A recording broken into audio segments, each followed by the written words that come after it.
Okay, we will start now. In previous lecture, we have seen when we have to take the solution, or when we have to find a solution for any problem. There are three basic things come in our mind. That is, तो problem जो आपल्याला solve करायचा आहे, is it of the certain problems, is it having some certainty or not? ठीक आहे. त्याच्याशी related जे काही क्वेश्चन्स आहेत, are they certain or not, means are do we can understand what are the exact problems. Okay, so if the decision is taking when all the things, all the problems are known to us, then that decision is called as a decision under certainty. Okay, after that these are the problems which we have to see, and these comes under the decision under certainty. ठीक आहे, आपल्याला सगळ्या गोष्टी माहित असतात. Means suppose any company is making a production of suppose some of cups and some of mugs from the mud. ठीक आहे, मातीपासून मग आणि कप जर कंपनी बनवत असेल, तर we have some inputs like the machine which can make a mug also and cup also, but the capacity of machine is to make the cup is 5 cup per hour and 3 mug per hour, like that way. Okay, also we are having some inputs like one labor can work for 1 hour and he can produce or can manufacture 10 mugs in an hour and 20 cups per hour, like that way. I am taking for example. मग असं जर आपल्याला सगळे inputs असतील, तर at that time we can solve the problem to get the maximum profit.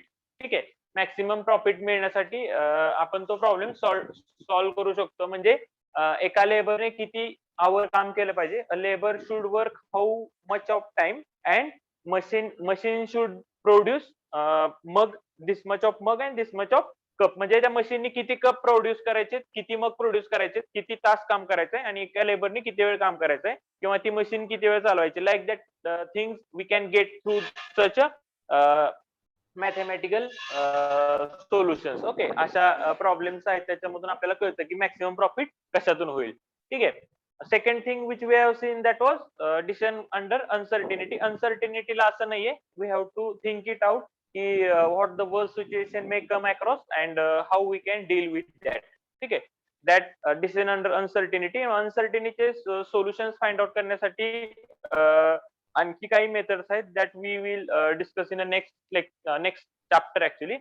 And third one is a decision under risk. ठीक आहे, the decision which is taken for getting the maximum profit. जास्तीत जास्त profit घेण्यासाठी जो decision घेतलेला असतो, that decision is called as a decision under risk, and that decision is not it's somewhat calculated. ठीक आहे, म्हणजे if I invest this much of money then I will get this much of profit. हा एक risk, म्हणजे आपल्या हातात काहीच data नाहीये, but by the emotional thinking we make some calculation and we take the decision, and that decision is called as a decision under risk. ठीक आहे, त्याचं मॅथमॅटिकल फॉर्म्युलेशन असं नाहीये, कारण रिस्क घेऊन घेतलेला डिसिजन आहे तो. ठीक आहे, and such decisions are generally taken for some research work or for starting something new in our business or changing some trend of our business or like that. म्हणजे वेगळं काहीतरी, आउट ऑफ बॉक्स काहीतरी वेगळं करायचं असेल, at that time we take the decision, and which is decision under risk. And basically decision under risk is taken for getting maximum profit, सगळ्यात जास्त profit.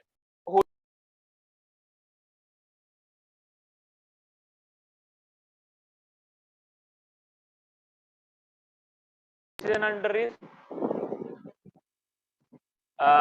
हा सक्सेसफुल झाला आपण कधी म्हणतो, when the decision under risk is successful, when that event happens. म्हणजे ज्याच्यासाठी आपण डिसिजन घेतलाय तो जर सक्सेसफुल झाला, म्हणजे सपोज आय स्टार्टेड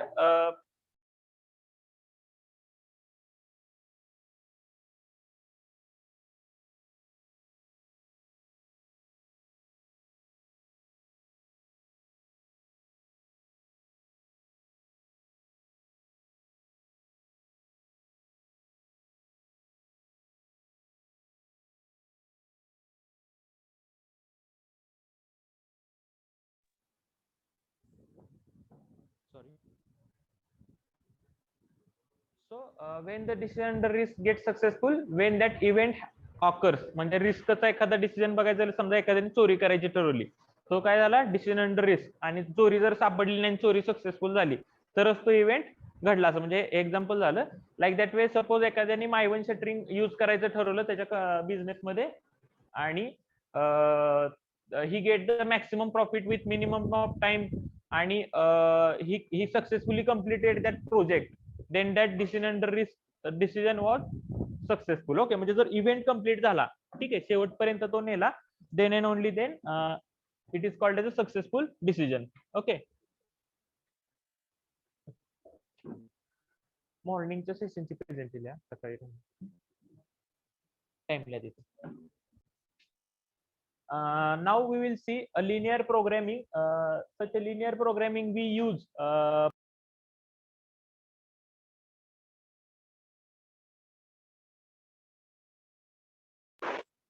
तर लिनियर प्रोग्रामिंग मध्ये बघा, the objective of the business decision frequently involve the maximizing of the profit किंवा मिनिमायझिंग ऑफ द कॉस्ट.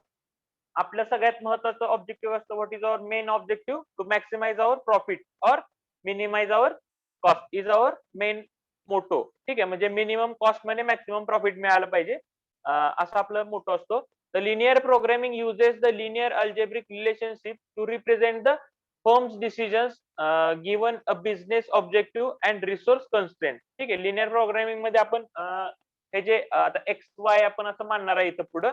ठीक आहे, तर ह्याच्यामध्ये काय आपण वापरतो, linear programming uses linear algebraic relationship like x1 plus x2 it is equal to 30, x 5x1 plus 3x2 म्हणजे like that way we will get further. तर लिनियर प्रोग्रामिंग मध्ये काय, linear programming uses a linear algebraic relationship to represent a firms decision. ठीक आहे, आपल्या फर्मचे एखादी decision आहे की आपल्याला एवढं एवढं प्रोडक्शन करायचं आहे, तर तो पण आकडा त्याच्यात येतो, given by the business objective and resource content. Resource constraints म्हणजे काय, आपली जी मशीन आहे, मशिनरीची जी काही कॅपॅसिटी आहे, समजा 5 तास काम करायची किंवा 4 मग प्रोड्यूस करायची, 3 कप प्रोड्यूस करायची, लाईक दॅट वे हे ते कन्स्ट्रेंट त्या इक्वेशन मध्ये असतात. ठीक आहे, स्टेप इन ऍप्लिकेशन बघा, identify a problem as a solve by the linear programming. First of all we have to identify the problem and put it in a equation like x1 plus twice x2 is less than equal to 60, like that way. Okay, then formulate a mathematical model of that unstructured problem. जो आपल्याला problem दिलेला असतो theoretical मध्ये, that we have to write in a structured manner in a mathematical model.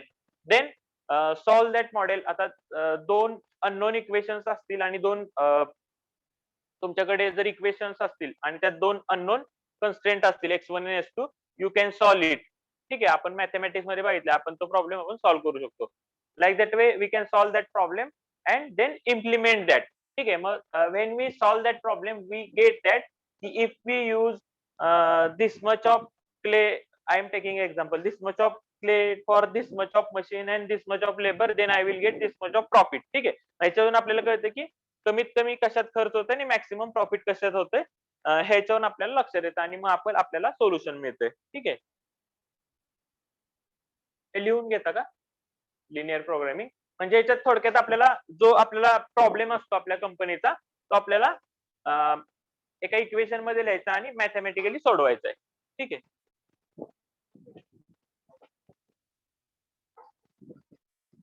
2-3 टाईपचे problem आहेत आपल्याला या chapter मध्ये, सोपे आहेत.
इम्प्लांट ट्रेनिंगचे रिपोर्ट बनवले का सगळ्यांनी? 15 दिवस इम्प्लांट ट्रेनिंग होतं ना तुमचं, 1 ते 15. मी सांगतो सगळ्यांना. तुमचे हे असतील ना, तुम्हाला गाईड अलॉट केलते ना? बघूया कसं करायचं, मी ती लिंक देतो त्यांना.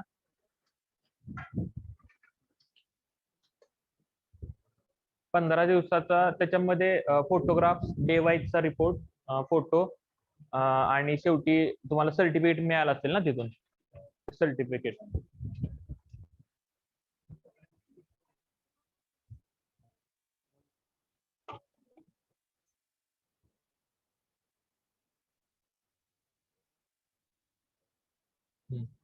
डे वाईज आहे ना? ओके.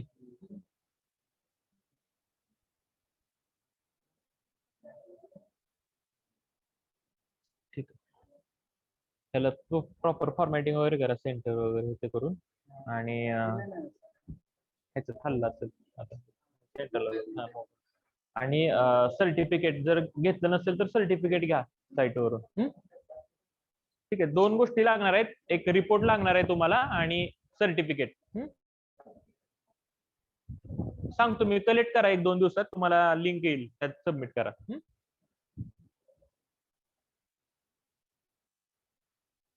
झालं का लिहून? आपण काय करूया, गुगल फॉर्म मी सबमिट, गुगल फॉर्म दिला ना, मग त्यात रोल नंबर आणि हे टाकता येईल तुम्हाला, एक रिपोर्ट आणि सर्टिफिकेट.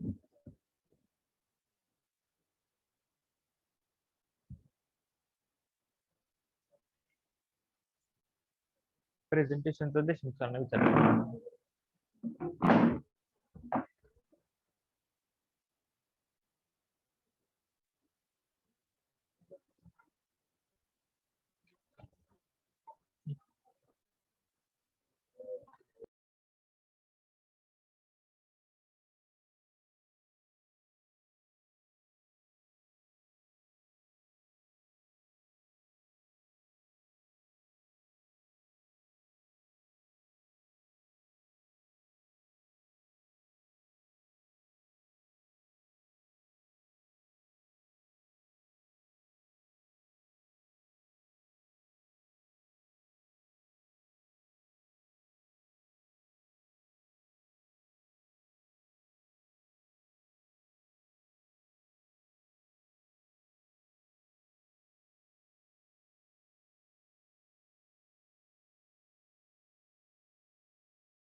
टीपीओचं सेशन उद्या संपेल फर्स्ट स्टेज, परवा म्हणजे सोमवारपासून रेग्युलर चालू होईल, आपले टाइम टेबल चेंज होईल. सेकंड फेजचं जेव्हा येईल टीपीओचं कॅम्पस रिक्रुटमेंट ट्रेनिंग चांगलं आहे का? आहे ना.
ठीक आहे, मग आता एखादं मॉडेल फॉर्म्युलेशन करायचं असेल आपल्याला, एखादा प्रॉब्लेम सॉल्व्ह करायचा असेल तर we have to make the model. ठीक आहे, we have to make the model formulation. पहिली स्टेप काय त्याची, तर clearly define the decision variables. आपला डिसिजन व्हेरिएबल काय आहे तो आपल्याला क्लिअरली डिफाईन करायचा सगळ्यात पहिल्यांदा. Then construct the objective function. ठीक आहे, म्हणजे आपले आउटपुट काय असणार आहेत आपले, that we have to construct the objective function. And last we have to formulate that. ठीक आहे, म्हणजे जे थेरॉटिकली क्वेश्चन असतो that we have to formulate. Okay, so what are the characteristics of this linear programming? A decision among the alternative courses of the action is required. ह्याच्यामध्ये बघा, a decision among the alternative courses of the action is required. आपल्याला आपण कधी linear प्रोग्रामिंगचा उपयोग करतो, कधी कधी आपल्याला we are having the different solutions, or you may have different combinations for your question. Okay, at that time decision we have to take the decision among the alternative courses of the action. ठीक आहे, जे काही आपल्याला available resources आहेत किंवा options आहेत त्यातला आपल्याला बेस्ट पॉसिबल सोल्युशनला जायला लागतं. The decision is represented in the model by the decision variable. Okay, the problem encompass a goal. ठीक आहे, प्रॉब्लेमचं एंड सोल्युशन काय असतं, we have to achieve that goal and it is expressed as a objective of that function. ठीक आहे, जो काय आपण मॅथमॅटिकली त्याला रिप्रेझेंट करणार आहे तो ऑब्जेक्टिव्ह म्हणून आपण रिप्रेझेंट केलं असतं, म्हणजे एवढे प्रोडक्ट तयार करायचे like that way. And that decision maker want to achieve that. ठीक आहे, आणि हे फॉर्म्युलेशन कशासाठी करतोय, तर आपल्याला तो जो गोल असतो that goal we have to achieve. Okay, then restrictions are there sometimes.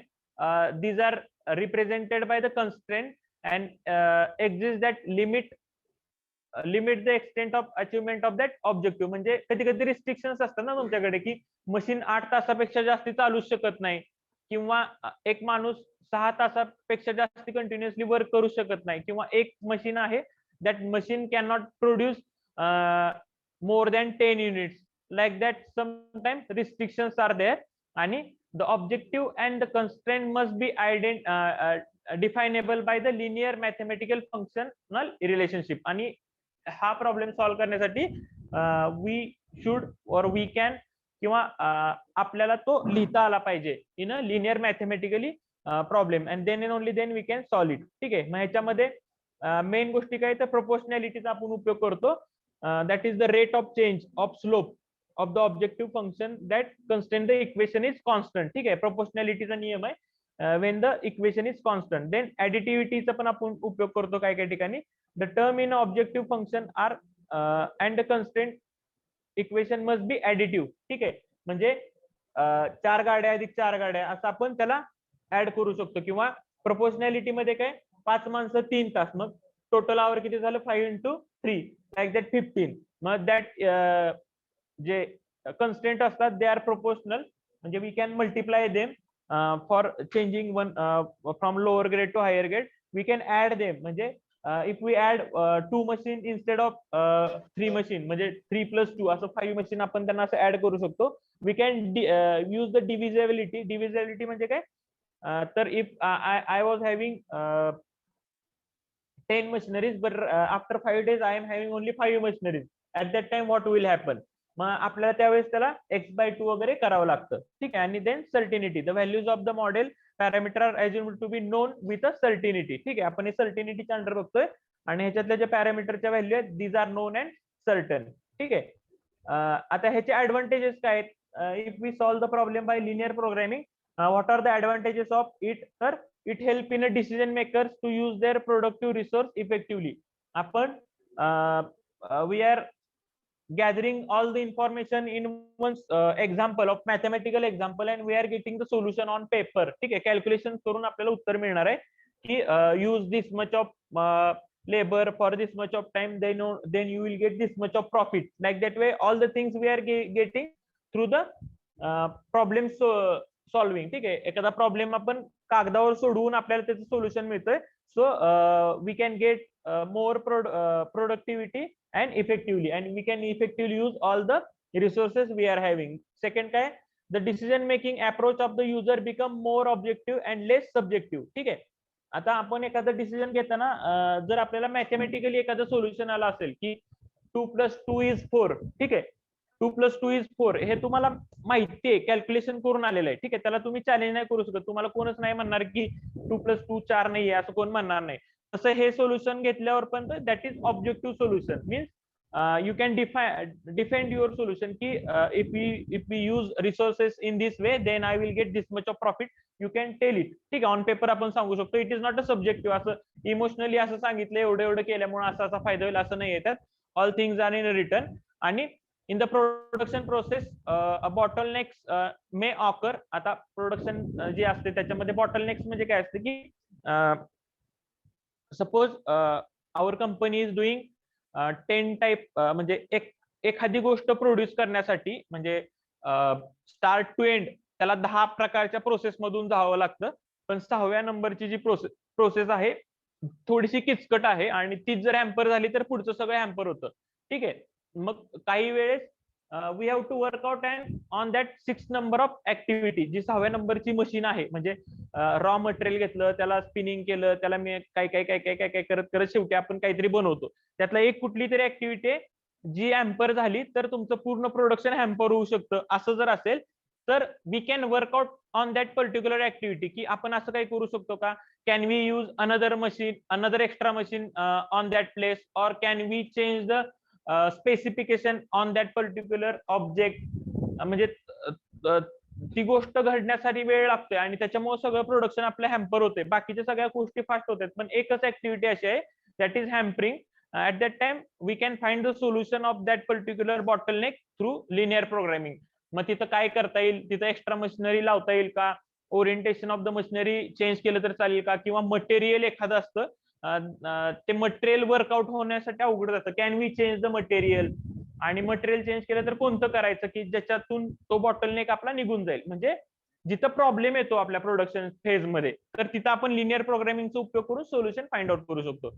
So in a production process, bottlenecks may occur.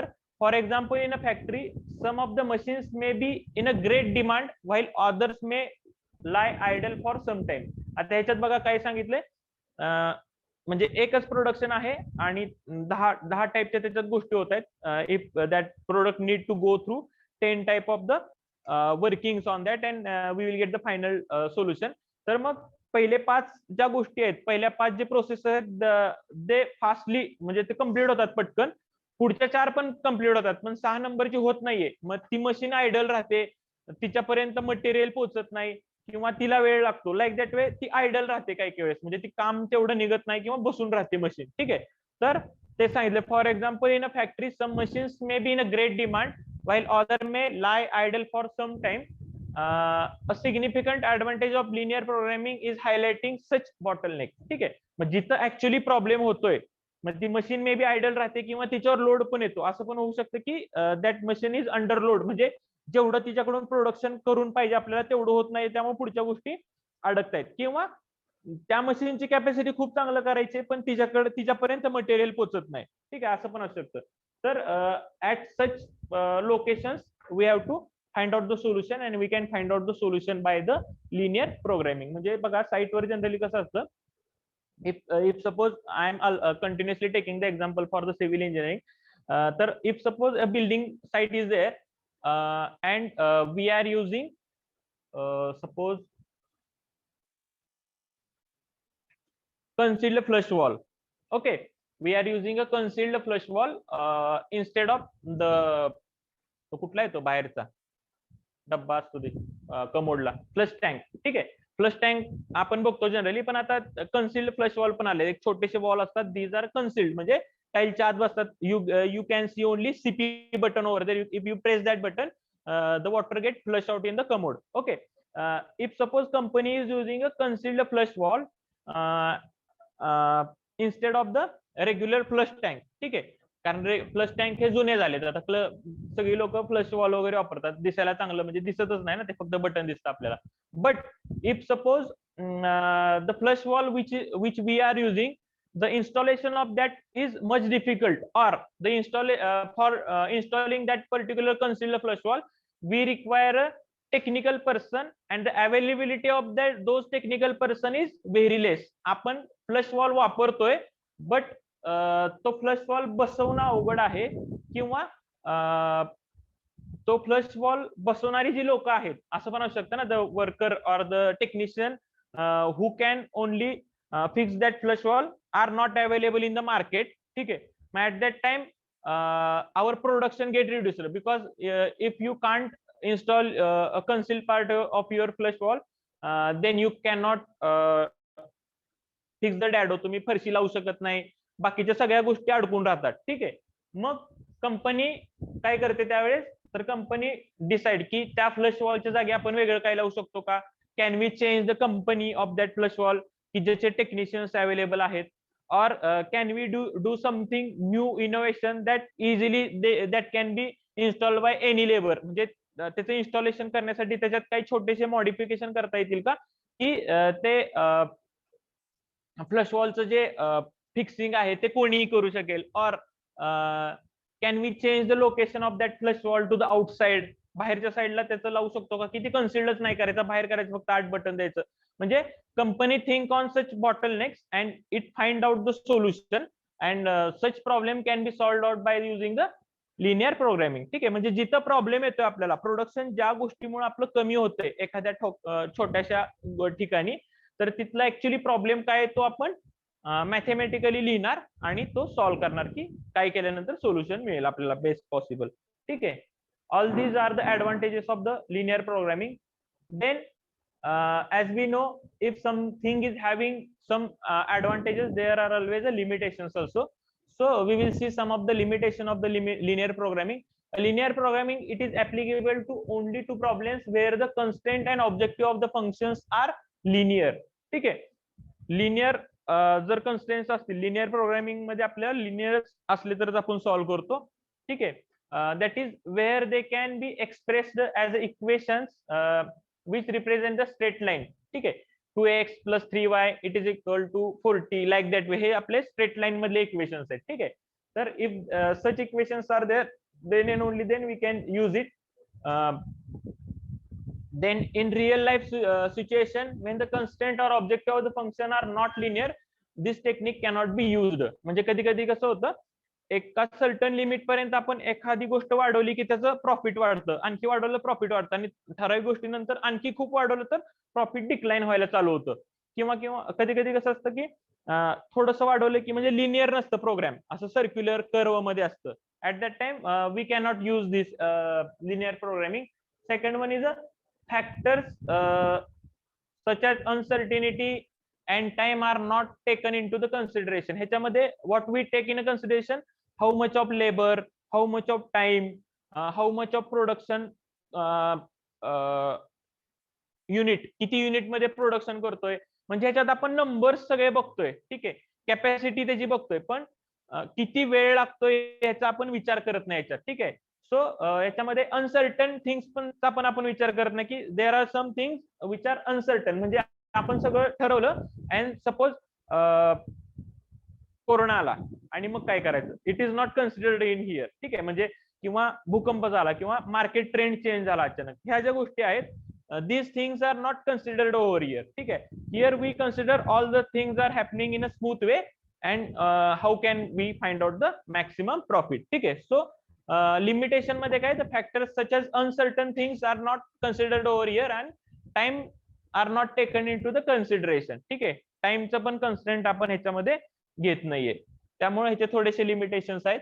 Then parameter in the model are assumed to be a constant, but in real life situation they are not constant. ठीक आहे, parameter जे असतात, म्हणजे आपल्याला problem देताना इथं कसं सांगतात की machine can produce 10 units per day. ठीक आहे, एक मशीन आहे ती दिवसाला 10 युनिट प्रोड्यूस करते, पण at actual if we are using that machine for so many years, त्याची कॅपॅसिटी, त्याची इफिशियन्सी कमी झालेली असते, 10 प्रोड्यूस नसती करत, ती 8च प्रोड्यूस करत असते, 7च प्रोड्यूस करत असते. ठीक आहे, म्हणजे हे जे पॅरामीटर्स आहेत in real life situation are not constant, त्यामुळे आपले सोल्युशन्स व्यवस्थित येत नाहीत. म्हणजे if suppose you take a bike, तुम्ही एखादी गाडी घेतली आणि तेव्हा तुम्हाला सांगितलेलं असतं की this bike is having average of 70 kilometre per litre, but at actual आपल्याला ऍव्हरेज किती मिळतं, 47-48. ठीक आहे, म्हणजे का, तर त्याचे पण बरेच प्रॉब्लेम आहेत. तुम्ही कुठं गाडी चालवताय, कशी चालवताय, तुम्ही किती डबल सीट वापरताय, ट्रिपल सीट वापरताय, का आणखी काय, किंवा इफिशियन्सी तुमची कमी, ऍक्च्युअल पेक्षा कमी असते, पण when you go for the finding the solution तेव्हा you take it as 70 kilometre per hour, पण ऍक्च्युअली तसं नाहीये ना, मग त्याच्यामुळे पण आपले उत्तर थोडस गडबड होऊ शकतं याच्यामध्ये. So parameter in the model are assumed to be a constant, but in real life situation they are not constant, so solution might be somewhat different. Okay, मग त्याच्यानंतर आपल्याला इफिशियन्सीने मल्टिप्लाय केल्यानंतर आपल्याला मिळतं. आपण पण कुठलंही डिझाईन करताना बघा, आपल्याला घर बांधायचं आहे आणि आपण एखादं स्टील डिझाईन केलं, और we design a concrete, at that time we got to know that after designing we got to know that we are requiring M25 for the column or M25 for the slab and beam, but what we use M35 or M30. आपण higher grade वापरतो का, तर at actual मध्ये काम करताना गडबड होती, पाणी जास्त टाकलं जातं, सिमेंट कमी टाकलं जातं, त्याच्यासाठी आपण थोडंसं फॅक्टर ऑफ सेफ्टीने मल्टिप्लाय करतो, किंवा डिझाईन करतानाच आपण लोड जो आलाय, डेड लोड असेल, लाईव्ह लोड असेल, we multiply that load by factor of safety like 1.5 like that and we go for the solution. म्हणजे ऍक्च्युअल कंडिशन थोड्या वेगळ्या असतात, त्यामुळे सोल्युशन थोडंसं व्हेरी होऊ शकतं. Linear programming deal with only a single objective. ठीक आहे, याच्यामध्ये बघा, we deal with a single objective, whereas in real life situation it may have multiple and conflicting objective. ठीक आहे, आता ह्याच्यामध्ये आपण जे प्रॉब्लेम सॉल्व्ह करतोय ना, त्याच्यामध्ये आपलं एकच सोल्युशन असतं काहीतरी, की I want to maximize my profit और I want to maximize my number of production. ठीक आहे, पण रिअल लाईफ मध्ये कसं असतं, मला माझं कंपनीचं नाव पण खराब होऊ द्यायचं नाही, मला प्रॉफिट पण जास्त मिळालं पाहिजे, आणि माझे वर्कर पण नाराज झाले नाही पाहिजे, पण त्यांच्याकडनं काम पण जास्त निघालं पाहिजे. म्हणजे असे सगळे कॉम्प्लिकेशन्स असतात. म्हणजे वर्कर तर 6 वाजता घरी गेले पण पाहिजेत, पण काम तर जास्त निघलं पाहिजे, आणि लोकांना स्वस्तात पण विकलं पाहिजे, आणि मला प्रॉफिट पण, म्हणजे असे सगळे कॉम्प्लिकेशन्स असतात रिअल लाईफ मध्ये. पण जेव्हा आपल्याला असे प्रॉब्लेम सॉल्व्ह करायचे, तर we have one only objective, एकच ऑब्जेक्टिव्ह असतं की I want to take maximum profit from this, I want to make maximum production from it. ठीक आहे, म्हणजे एकच काहीतरी सोल्युशन असतं आपलं, पण याच्यामध्ये आपलं रिअल लाईफ मध्ये तशा गोष्टी नसतात. रिअल लाईफ मध्ये complicated things are there and which are not easy to consider in a linear programming. ठीक आहे, त्याच्यामुळे पण सिंपल ठिकाणीच आपण लिनियर प्रोग्रामिंग वापरू शकतो.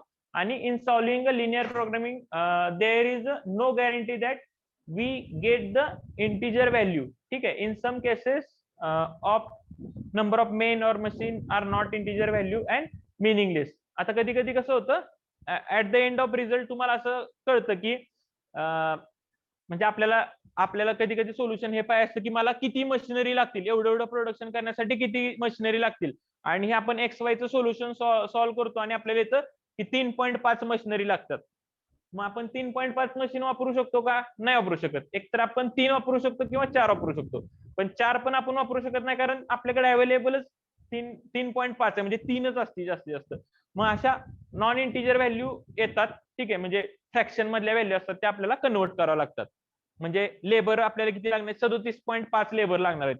आपल्याकडे असं नसतं की 37 असतील 38 असतील पण 37.5 नसतात. ठीक आहे. तर this is also limitation of this linear programming.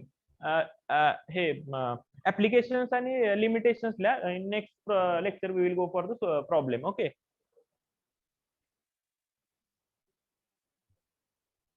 ठीक आहे. हे एक्झाम्पल दिले, जस्ट एक ब्रीफ सांगतो. याच्यामध्ये बघा आपल्याला कसं एक्झाम्पल दिलं असतं, रिसोर्स रिक्वायरमेंट आहेत बघा. आपल्या लेबर आपला एका तासात 1 युनिट प्रोड्यूस करतोय आणि हे मग आणि बाउल आपण आपली कंपनी काय प्रोड्यूस करते, मग आणि बाउल. ठीक आहे. त्याच्यासाठी जी माती लागते, माती किती लागते, तर एका युनिटला एलबी मध्ये दिले, एकाला 4 लागते आणि मगला 3 एलबी लागते. ठीक आहे. आणि आपल्याला प्रॉफिट पर युनिट किती एक्सपेक्टेड आहे, की जर आपण बाउल बनवलं तर 40 आपल्याला प्रॉफिट एक्सपेक्टेड आहे आणि मग बनवलं तर 50 रुपये आपल्याला एक्सपेक्ट आहे पर युनिट. असा जो प्रॉब्लेम असतो तो प्रॉब्लेम आपण कसं सॉल्व्ह करायचा, की किती मग प्रोड्यूस करायचे आणि किती बाउल प्रोड्यूस करायचे, हे आपण लिनियर प्रोग्रामिंग थ्रू मिळवू शकतो. ठीक आहे. आधीचा जो होता थिअरॉटिकल पार्ट होता, त्यामुळे जास्ती त्याच्या ह्याच्यात जाऊ नका, फक्त ऍप्लिकेशन वगैरे लक्षात ठेवा, लिमिटेशन्स वगैरे. ठीक आहे.